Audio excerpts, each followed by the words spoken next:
Hello friends, welcome to my channel Literature Nerd.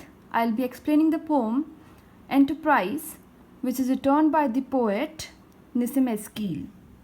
He is an Indo-Anglian poet, which means he is Indian and he writes in English language. He was born in Bombay or Mumbai. The poem Enterprise is one of the most popular lyrics of Nissim Eskil. What actually happens in this poem is a group of people or friends undertakes a pilgrimage moved by noble aspirations but ends in failure and results in frustration. So this is the first stanza which I am going to discuss right now.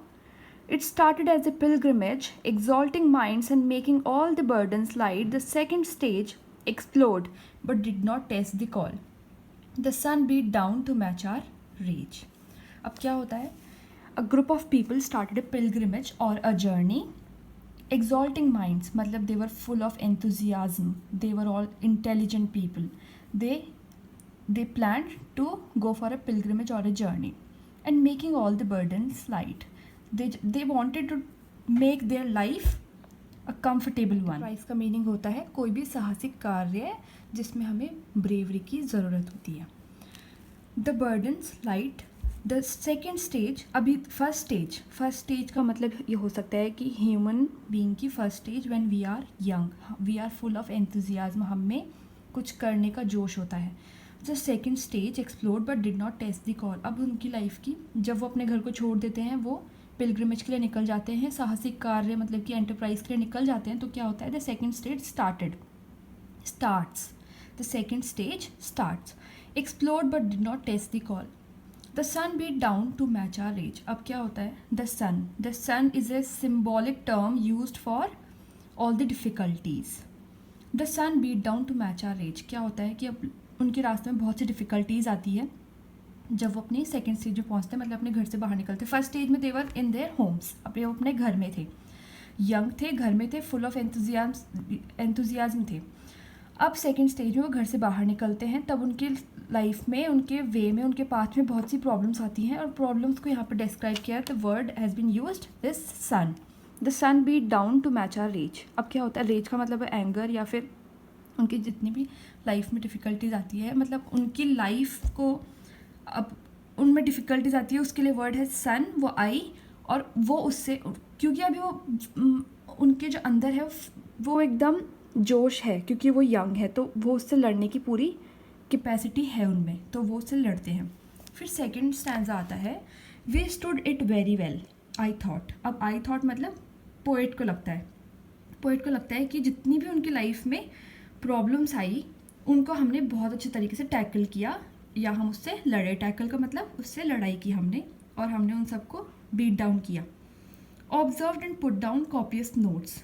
अब जो second stanza है, इसमें देखो मैं आपको बताती हूँ इसका मेन मोटो क्या है. We stood it very well I thought. मुझे लगा कि हमने उसको बहुत अच्छे तरीके से फाइट किया, टैकल किया सारी सिचुएशंस को, और हम आगे बढ़ते चले गए. Observed and put down copious notes. हमने अपने पूरे पाथ में, पूरे पिलग्रिमेज में जितनी भी चीज़ों को नोटिस किया, हमने उन सबको नोट करते चले गए. जैसे कि on things the pageant sold and bot.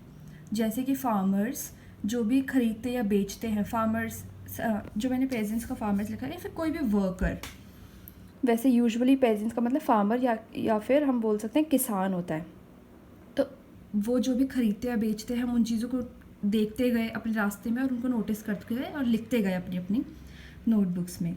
Note down किया, जॉट डाउन किया. On things the pageant sold and bought, the way of serpents and of gods.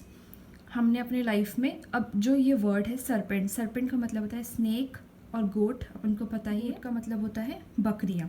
अब जो सरपेंट और गोट है, ये डायरेक्टली हमें एनिमल्स के बारे में बात नहीं हो रही, ये बातें हो रही है गुड्स एंड बैड्स. वो अपनी लाइफ में जितने भी गुड्स एंड बैड एक्सपीरियंसेस लेते गए, वो उनको जॉट डाउन करते गए.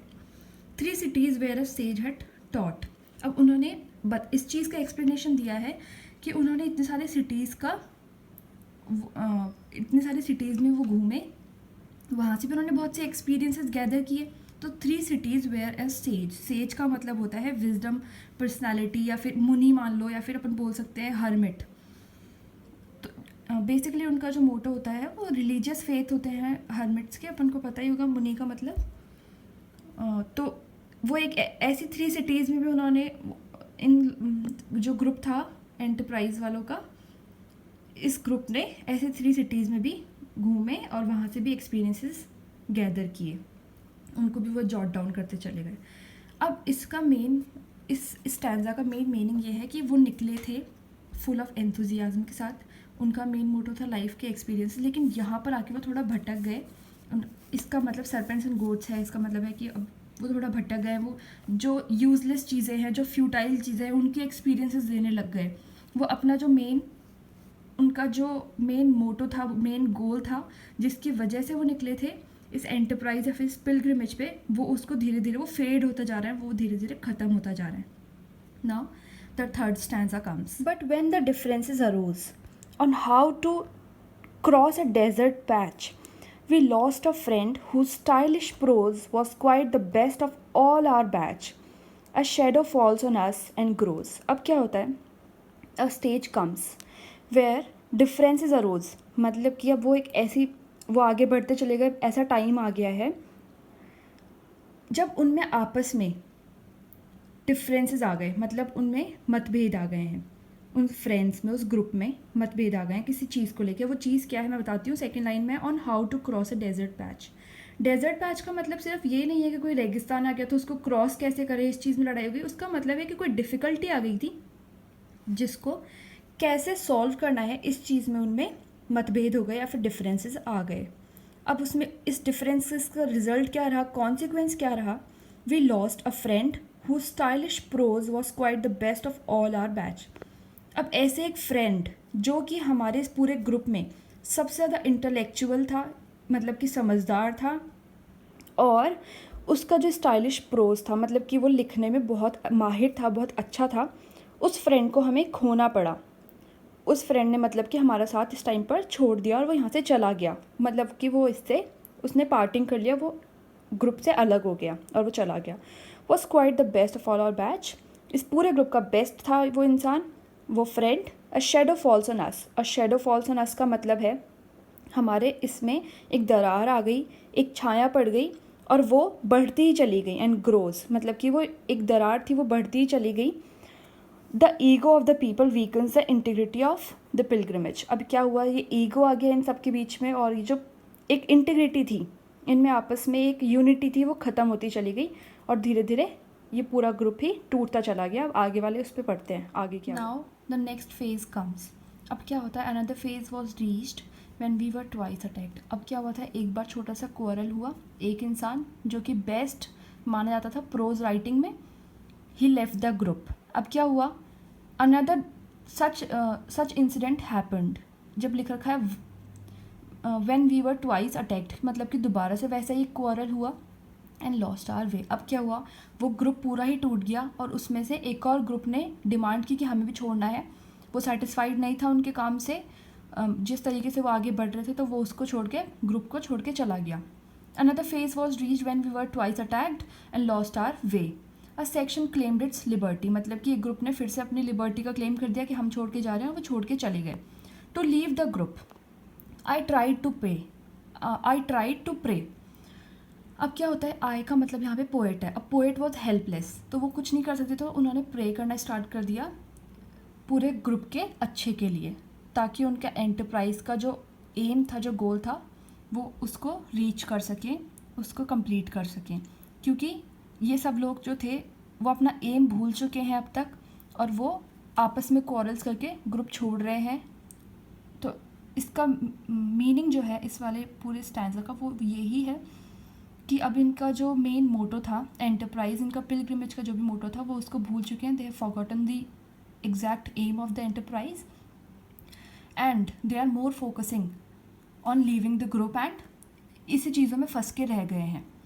और leader said he smelled the sea. अब क्या है, उनका जो लीडर था, पूरे ग्रुप का लीडर था, वो बोलते हैं और leader said he smelled the sea. अब उन्होंने एक फॉल्स उनको तसल्ली दी है कि मैंने स्मेल द सी का मतलब है यहाँ पे उनका गोल, जिसके लिए वो निकले थे, कि मैंने उसको स्मेल किया, मतलब मुझे लग रहा है कि अपनी मंजिल नज़दीक ही है। Now what happens, we notice nothing as we went. अब वो एक फॉल्स उनको तसल्ली दी गई थी कि पास ही में अपनी मंजिल है, तो वो जैसे ही आगे बढ़ते हैं, when they moved further they realised that it was a false explanation, कि हमें यहाँ पे कुछ अपनी मंजिल दिख गई है. We notice nothing as we went, हमें कुछ नहीं दिखा जब आगे बढ़े, तो सब कुछ खाली था. मतलब कि अब हमारा एम जो है वो हम वैनिश हो चुका है हमारे मन से, मतलब कि हम जिस गोल को लेके आए थे वो ख़त्म हो चुका है. A straggling crowd of little hope, straggling का मतलब होता है अब एक डिसऑर्गेनाइज, मतलब टूटे फूटे हो गए हैं वो जो क्राउड है, मतलब पूरा जो ग्रुप आया था इस एंटरप्राइज के लिए, साहसिक कार्य के लिए, वो पूरा टूट गया है, इधर उधर हो गए हैं, तीतर बितर हो गए हैं. और उनके पास में लिटिल होप, मतलब कि अब उनमें वो एक एंथुजियाज्म जिसके साथ में उन्होंने स्टार्ट किया, that has faded away. Ignoring what the thunder meant, this is an important line which means अब हमारे मन के अंदर एक सेल्फ रियलाइजेशन वाली जो चीज़ थी, जो कि इनिशियली हमारा जो एम था वो इग्नोर करते, हमें पता है कि हम उसके साथ आए थे, लेकिन वो अब हम खुद जानकर इग्नोर कर रहे हैं, क्योंकि हमें उतनी कैपेसिटी नहीं है, अब हमें वो एंथुजियाज्म नहीं जिसके साथ हम आए थे. Deprived of common needs like soap, ऐसा उनके साथ क्यों हो रहा है? क्योंकि अब उनके पास में बेसिक जो नेसेसिटीज़ हैं वो भी ख़त्म हो गई. उनके पास में बेसिक एक सोप भी नहीं है, पानी नहीं है, खाने पीने के लिए कुछ नहीं है, वो एकदम बिल्कुल लैकलस्टर हो चुके हैं, उनके पास कुछ नहीं बचा है. Some were broken, some merely bent, अब क्या है उनमें आधे से लोग टूट चुके हैं, टायर्ड फील कर रहे हैं. सम मेयरली बेंट, वो इतना पेन में है कि कुछ लोग ने जाने से, आगे वॉक करने से मना कर दिया कि नहीं हम आगे नहीं जा सकते, we are not able to do that. और सम मेयरली बेंट, की कुछ लोग बाग ने हार मानकर नील डाउन कर लिया है, बेंड डाउन कर लिया है कि हम आगे नहीं बढ़ सकते हैं. दैट मीन्स कि जो पूरा क्राउड आया था उसमें से बहुत गिने चुने लोग हैं जो कि अब आगे बढ़ने को तैयार हैं, जिसमें मे भी लीडर है, क्योंकि लीडर उनको एक प्रोत्साहन दे रहा था, तो हम लीडर को कंसिडर कर सकते हैं. बाकी बहुत से लोग हैं इसमें जिन्होंने हार मान ली है. नाउ द लास्ट और the concluding stanza comes. When finally we reached the place, we hardly knew why we were there. The trip had darkened every face. Our deeds were neither great nor rare. Home is where we have to gather grace. Now this last stanza, they say, when finally we reached the place. The place means the aim, the goal for which they all have started the journey. When finally we reach the place, मतलब अब क्या हुआ है, उनका destination आ चुका है. When they reached their destination, we hardly knew why we were there. हम में से किसी को पता नहीं था कि हम यहाँ पर आए क्यों थे, क्योंकि हम अपना एम भूल चुके थे. हमारी होप्स, हमारे एस्पिरेशंस ख़त्म हो चुके थे. हम जिस एंथुजियाज्म के साथ में, जिस होप्स के साथ में यहाँ पर आए थे, वो ख़त्म हो चुकी थी. The trip had darkened every face, मतलब हम एकदम डल हो चुके हैं. जो हमारे में वो ब्राइटनेस थी हमारे फेसेस में, वो पेल हो चुके हैं, बिल्कुल डल हो चुके हैं. Our deeds were neither great nor rare, अब ये एक रियलाइजेशन हुआ है उन्हें कि हमने जो ये ट्रिप को प्लान किया था, वो हमने प्लान तो किया, हम उसमें आगे बढ़े, लेकिन अब हमें रियलाइज़ होता है कि हमारा जो वर्क था, डीड का मतलब जो हमारे वर्क था, that was neither great nor rare, कि वो इतना कोई हीरोइक काम नहीं था, और ना ही ऐसा कोई रेयर था कि कोई और नहीं कर सकता. हम आए और हमें उससे कुछ अचीव नहीं हो पाया, और हम बिल्कुल बिना किसी चीज़ के वापस लौट रहे हैं अपने अपने घर को. Home is where we have to gather grace. Now this is the line which the poet is saying to the readers. For the poet, living at home with inner satisfaction is the biggest achievement of all. This is not always needed to go out and achieve something.